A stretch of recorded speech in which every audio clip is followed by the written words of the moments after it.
Good evening and welcome back to UINDY TV's Variety Tonight, the home of your Friday fun. I'm your host, Colin Jung, so excited to be here tonight. We've got an extra special show today, including weekend campus news, interviews, and even some budding romance. So sit back, relax, and enjoy the show. This is Variety Tonight.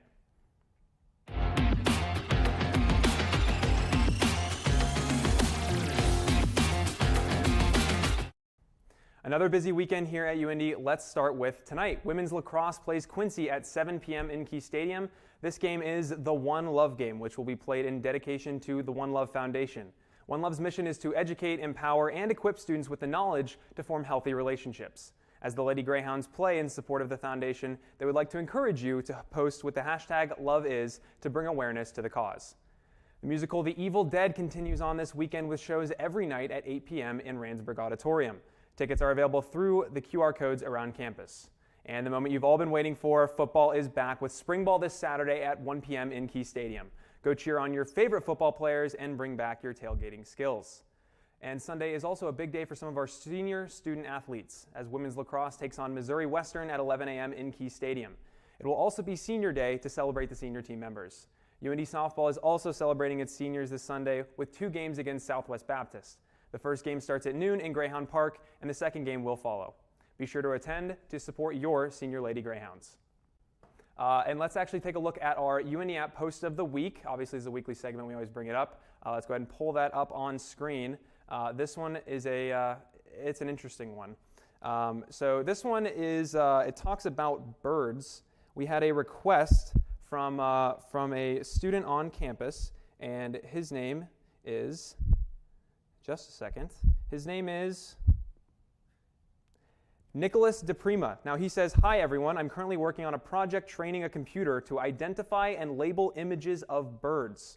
I'm giving a presentation about the makeup of birds around campus and need as many images as possible. If anyone has pictures they've taken of birds around campus or is able to take some pictures on the way to classes and such, I would greatly appreciate it." Then gives on his contact information. Interesting. So obviously the bird project is cool, but the fact that he is working on a project, so AI has been a big thing, training a computer to identify and label images of birds.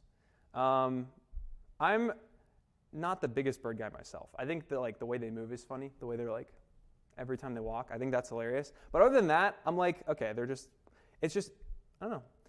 Identify and label images of birds. It's cool. You know, if you guys have pictures of birds, make sure you find out what their name is and then send them to depreman at uindy.edu. So make sure to send your bird pictures, and Nicholas will greatly appreciate it. So, okay, back to our campus update. Let's close it out. Last but not least, going on this Sunday evenings, UINDY's Etchings magazine is hosting a launch party at 7 p.m. for their brand new issue, 35.2. Be sure to attend and see art, read poetry and literature, and even get LP credit. Now, we're going to step aside, but when we come back, we're going to have Alex Phillips-Hedge on the show. Alex is the co-managing editor as well as the design editor for the magazine, and he has worked on it for 3 semesters now. I'm super excited to sit down with him and hear a little bit more about why it's so important to our school. Stay with us. Are you feeling alone in your faith? UINDY Catholic gives you an opportunity to get involved in a religious community on campus, providing sacramental needs and fellowship for prospective students and giving you a sense of belonging. We just want you guys to know that God loves you, He delights in you, and He's in awe of you, and we would love to meet you, so you should come on out. UINDY Catholic, a community for you. For children who may have high-functioning autism, may have ADHD, processing challenges, working memory issues, sensory integration issues, those types of challenges. It's a place where human beings are valued, children are respected. It's a progressive school that takes a hands-on approach to education. UINDY's Etchings Literary and Fine Arts magazine was introduced in 1989 as a revamp of the previous campus magazine entitled Tu Satala. After a student contest was held, the renaming to Etchings took place, and since then the magazine has been carefully produced and developed by students each year. In 2013, the team got extra ambitious and decided to start producing the magazine twice a year while still maintaining the original goal of emphasizing the initial intentions of showcasing the work of university undergrads, grads, alumni, and even faculty and staff as well. Each semester, the students in Etchings work together to create the magazine in the class English 379, learning not only how to develop a literary magazine, but also creating accommodating marketing and promotional materials. Joining me in studio to talk about the magazine and Sunday's upcoming launch party is one of the students in the Etchings course, Alex Phillips-Hedge. Alex, thanks for being here today. No problem. Wonderful to be here tonight. Etchings is one of my passions here at UINDY. I've been working on it for 3 terms now, as Colin had said earlier, and it is such a fantastic experience to be able to see all sorts of arts developed here at UINDY. I feel like it is one of the connecting factors here at UINDY between all the various majors. Yeah, that's awesome. And I was curious, it's a class. How did you first hear about Etchings? How did you first get into it? I think if I'm remembering correctly, it was from one of the guidance counselors here. I was needing 1 extra credit to fill in a spot, and they recommended Etchings as the class I should take, and I think it's the best decision that's ever been pushed upon me here at UINDY. Awesome. So this is your 3rd semester in the class. What year are you? I am in my junior year. I'll be graduating next semester, so awesome. I will be finishing it off with my 4th term working on the Etchings staff. Cool. So almost half your college career was in Etchings. Oh yeah, more than half. Since I'll be graduating a semester early. That's awesome. That's awesome to hear. So you are the co-managing editor and the design editor, if I have that correct. What exactly does your specific position entail? If you could talk a little bit about that. So as co-managing editor, I need to work with my staff, coordinate with them, and make sure that they're getting their edits in on time, their votes in on time from our blind submissions process, and any sort of micromanaging that I may need to do. As a design editor, my main job is laying out the magazine, making sure it looks how we want it to look, and doing any sort of fancy extra stuff that we might need to do. Awesome. Yeah, that's awesome. And you talked a little bit about your specific responsibilities. You said you were the one who kind of manages submissions and stuff like that. Talk me through the process from the first day of class through the end of the semester. Obviously, I'm sure the end of the semester is crazy with you guys planning the launch party and trying to get the magazine all together. First day of class, you sit down. What do you guys start working on, and how does it progress throughout the semester? The first day of class, we sit down, introduce ourselves to each other, get to know the new staff. Then we teach them how to access our Google Drive that will be filled in with the various batches of submissions. And from there, we teach them how to lay stuff out in our voting spreadsheet and get everything in order so that we can streamline the process as much as we can throughout the following weeks that we'll be voting on submissions. From there, after all of our submissions are voted on, we will take another look through, see if there's anything we think we might add from the previous batch or take away from the batch that we currently have. Then from there, we end up doing our copy edits, finer edits before going into InDesign, laying everything out, and working from there, trying to get everything published on time. Gotcha. So you talked about voting on these submissions. Are you guys as students the ones who vote on the submissions? Yeah, we vote on the submissions submitted to us by staff, students, alumni, and all sorts of UINDY faculty. It is one of those things that brings us together, and because it is a blind voting process, we don't really know who submitted what. I was going to say that would be my next question: is how do you guys make sure to keep accountable, I guess, and making sure that you're not just picking things based on who submitted it? So a blind voting process sounds great, I guess, for making sure that stuff gets in that deserves to be in. You see the work for what it is, not for who made it or anything like that. So yeah, that's awesome. How can people get involved in Etchings? Obviously it's a class, so I'm assuming you just sign up for the class. Are there prereqs? I don't think there are any prereqs, and if they are, you can just talk to Professors Liz Whiteacre or Kevin McKelvey and see if they're willing to waive those prereqs for you. Overall, it is a fun class, and I think more people should join it if they can. Yeah, that's awesome. And I heard about it for the first time you know, I'm trying to remember what it was. I think it was in a writing class, and I heard about it, and I am simultaneously taking a screenwriting class. It's an independent study with our TV professor, but yeah, I heard about that, and I was like, I want to be involved in that, and I want to, obviously it was too late, I'm graduating this semester, so it was too late to get involved in the class, but I did submit work. I submitted a script, actually, as I've been doing some screenwriting, and I've done, the script that I wrote and submitted was maybe the like second or third script that I've actually like written from start to finish. So I was like, I don't know, it was like kind of a pat on the back to myself to have it like accepted in, but it was also like cool that I get to now be part of something that's like campus wide and such a big community thing like you said. Yeah, so I want to bounce off of that. This is the first script we'll have accepted into etchings in over 30 years. The only other script that I found while looking through the history of etchings was in etchings issue 4. So this is the first script in 31 years. It's really a historic event, and for you to be a part of it, like, kudos. Thank you. I mean, okay, I didn't know that, so that's a nice little happy surprise. Cool, I guess. Well, thank you for the kudos and for coming on the show. That's awesome to hear. We are going to take a quick break so I can get into character, because coming up after this is a reading of said script that I submitted with a guest actress who is the lead in the short film I previously mentioned, shot at the end of last semester. So don't go anywhere. You won't want to miss what's coming up next on Variety Tonight.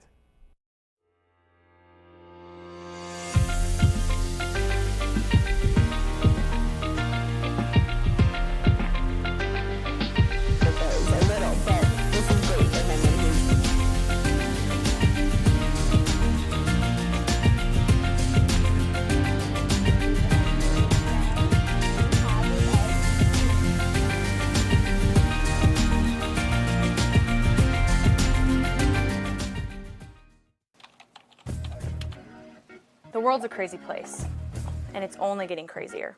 And it seems like no one wants to talk about it. So I'm going to.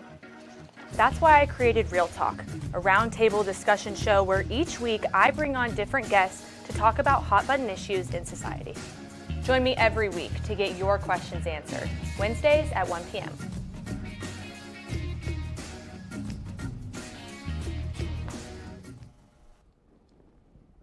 Welcome back. Now, as I promised, I am joined in studio by the lead actress from Lucy, my short film, Kayla Stroud, everyone. Kayla, I'm very excited to have you on the show today. Thank you so much for joining me. Of course. Now, we will talk more to Kayla in a second, but first, as promised, a little entertainment for you all. Like I said before, in our hands is a script that I wrote and submitted to etchings, apparently the first one in 30 years. And I was very excited to hear that it got accepted into the magazine, making me officially a published writer. I thought it would be fitting on Entertainment Show to do a little reading of this scene, so let me take a second to get into character. Now, to set the scene, let's use our wonderful wall of TVs. Oh, it's already done. Okay, to get an idea of where this is taking place. So, as you can see here, we're in a little neighborhood. This scene takes place in a neighborhood on the sidewalk in front of the house of a girl named Avery. Now, Avery has just gotten out of the car of a boy named Will, and the two just went on their first date. Will had a great time on this date, but he's not exactly the most confident guy. And so he spent the whole drive here trying to figure out exactly how to ask this girl out again, which is right where the scene picks up. I hope you enjoy A First Date.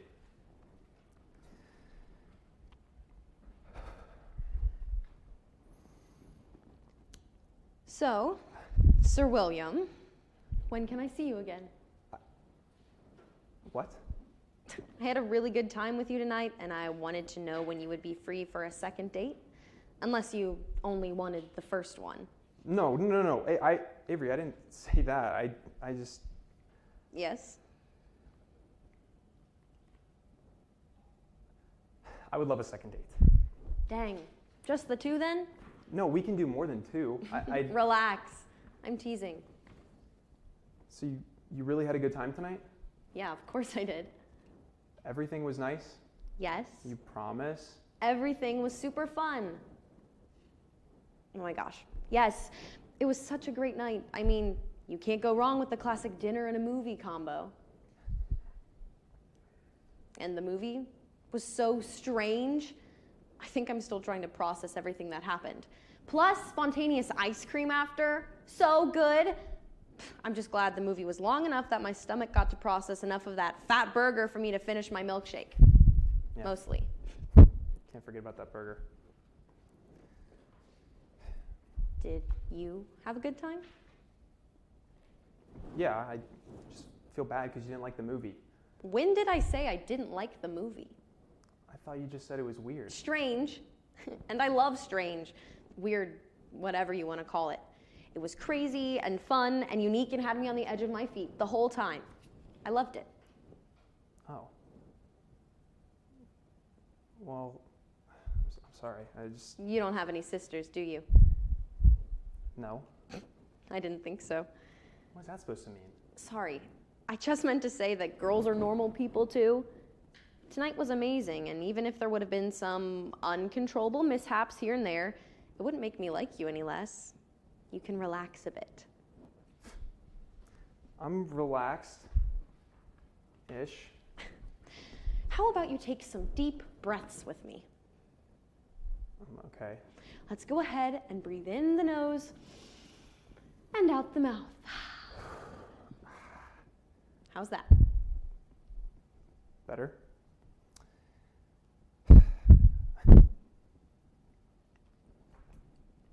Is everything okay? Yeah, I just haven't met anyone like you before. What, a girl? No, not that. Just like how you are. That's not very specific, William. What? See, like right there. No one calls me William. Are you serious? What? You're telling me no one in your life has ever called you William before? My mom used to call me William. What, did you feel like you grew out of it? Oh my gosh, Will, I'm so sorry. No, didn't. it's okay. I completely understand if you don't want to talk about it's really it. okay. I didn't mean anything by it. Hey,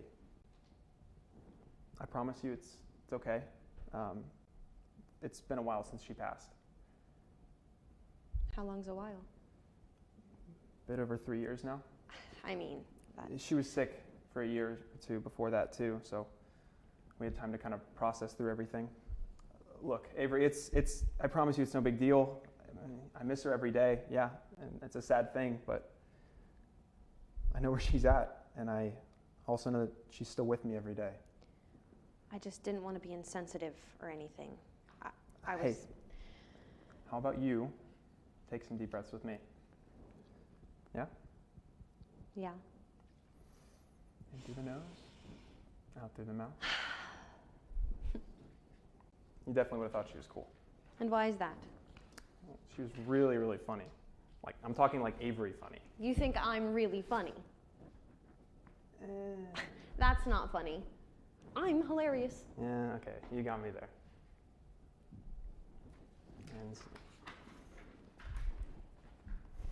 And yeah, so that was the scene that we wrote. Now, a big thanks to Kayla for coming on the show once again. When we come back, we will sit down with Kayla and learn a little bit more about her acting career and all the things that she does. But we'll be right back with that. Stay with us. Man, we gotta take Bryce Young, right? What did you say? No, it's Bryce Young. It's obviously Bryce Young. Who we're taking. C.J. Stroud, the obvious pick for Steichen and the Colts. Ohio State quarterbacks, we know they don't I mean, win. come on. He's got the whole offense handed to him. Check out Last Call. We've got all the sports info you need from around the nation and right here on campus. Plenty of UINDY sports. College football and college basketball. The NFL. The NBA. MLB. Don't forget about motorsports. And I'll give you all the gambling picks you need to know to make some money right here on Last Call, Mondays at 4 o'clock on YouTube.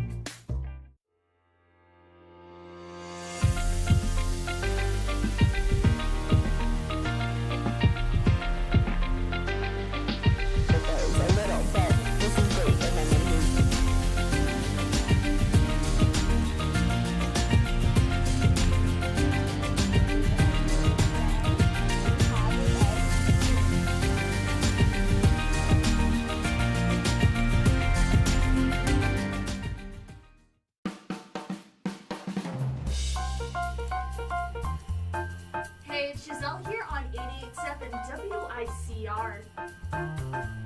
88.7 The Diamond, the only jazz and classical station in Indianapolis, completely led by the students of the University of Indianapolis.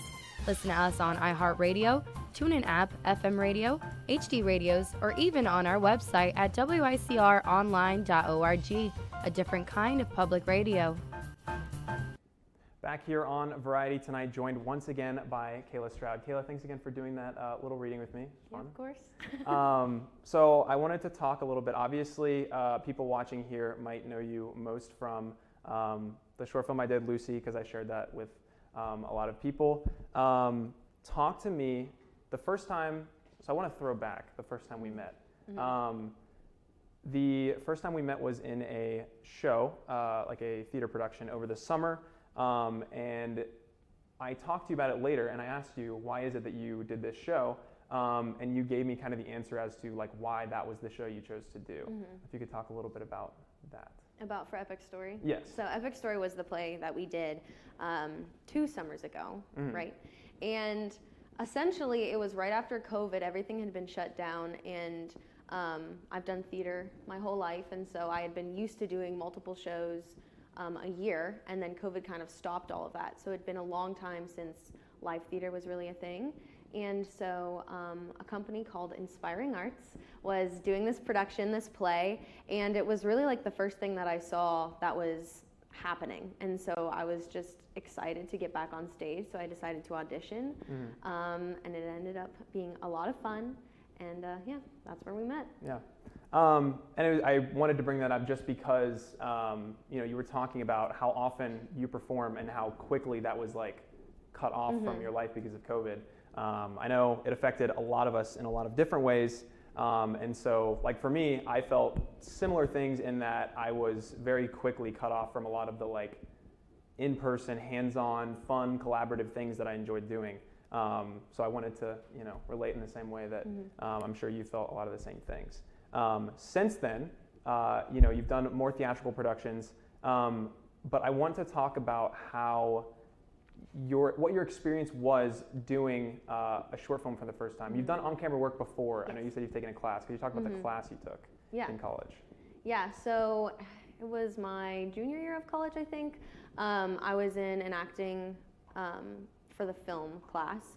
The program I was in a theater program, but they did have some film classes that you could take, and I had never really done any film work, and it can actually be quite different from theatrical work, whereas theater, you're on stage, you have to be really big, and then on film, it's much more fine, detailed work that has to read much more naturally than if you were on stage. So I was like, I want to learn, I want to try it.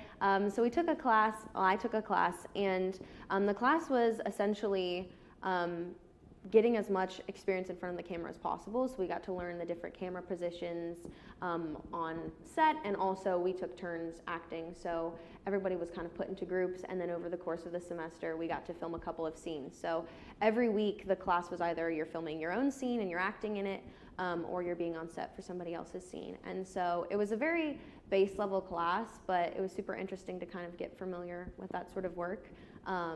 And just kind of a fun, different twist on acting that I hadn't had much experience with. Yeah. Was there anyone in the class that was not, I know you are like acting first, and it was probably fun to learn about the production mm-hmm. side of things. Were there any production people in there who were forced to like act and stuff, or was it all mostly like actors? I would say that there were definitely a couple of people who I think, they were all, I think, pretty much in the theater program, except for maybe a couple of people.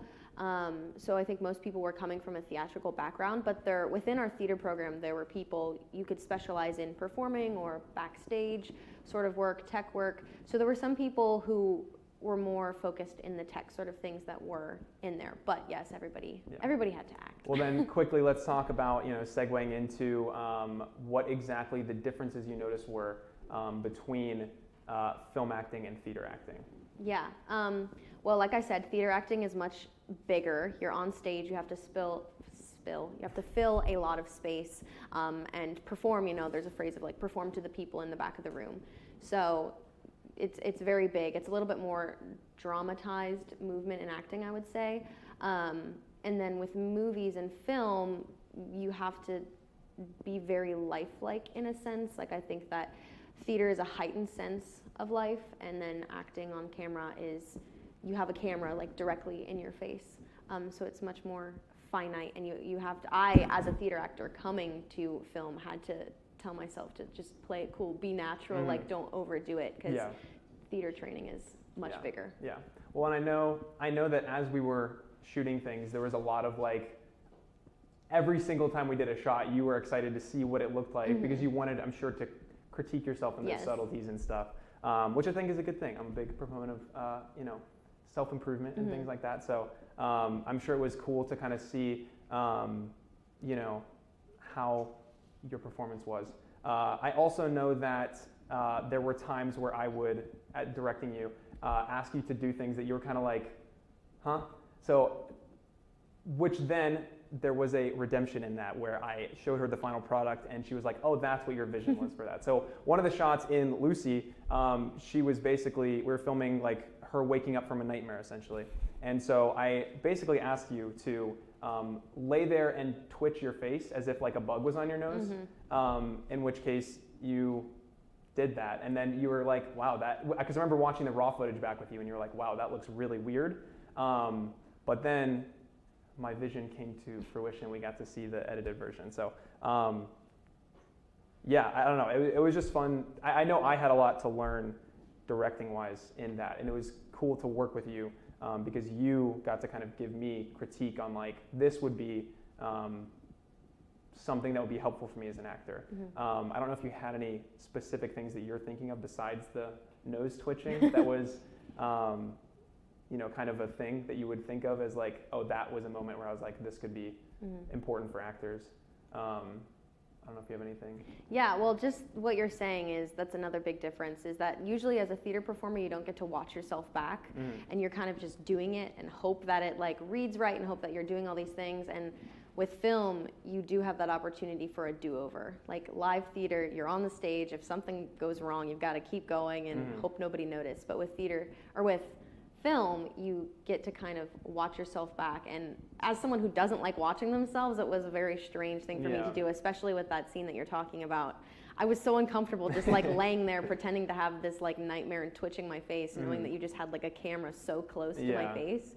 But you kind of just have to, as with theater, I think too, you have to just trust your director and the vision. And there were a lot of things that I was like, oh, I think this is kind of cool, but I didn't really see the vision in your head until the very end. And because it was film and it was recorded, like I got to actually witness it, rather with theater, I wouldn't have. So. Yeah. Well, yes, it was a fun experience, and I learned a lot as a director. I hope you learned a lot as an actor. I look forward to seeing you in more projects in the future. Your day is not done. It's done on this show. It's not done yet today because after this show, I'll be interviewing you for a documentary that will be premiering just here in a couple of weeks. So we're actually going to go ahead and take a look at the first premiere of this trailer. It's called Faith. It's produced by students entirely here all at the university. And we're going to go ahead and take a look at the first premiere of the trailer right now.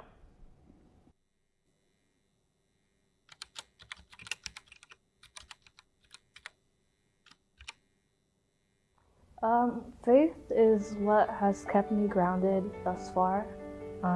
It helps me have like a connection with family and those around me, helps me connect and find people who are like me, and just make connections with other people.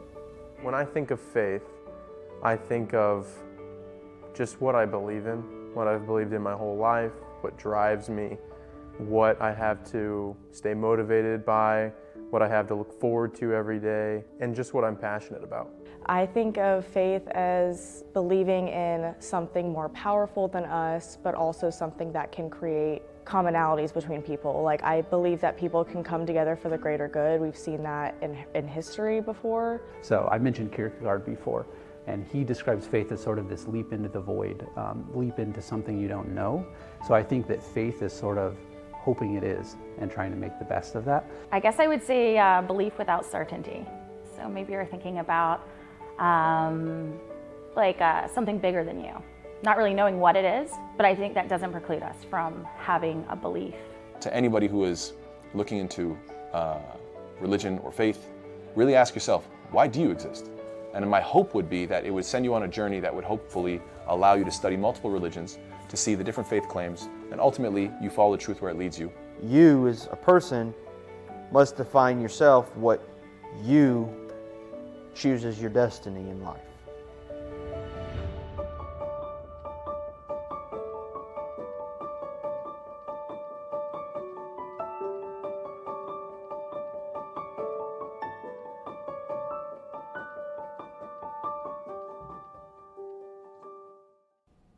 Like you read there at the end, this documentary releases for the first time at a screening event right here on campus, May 2nd at 8 p.m. in room 138 of the Health Pavilion.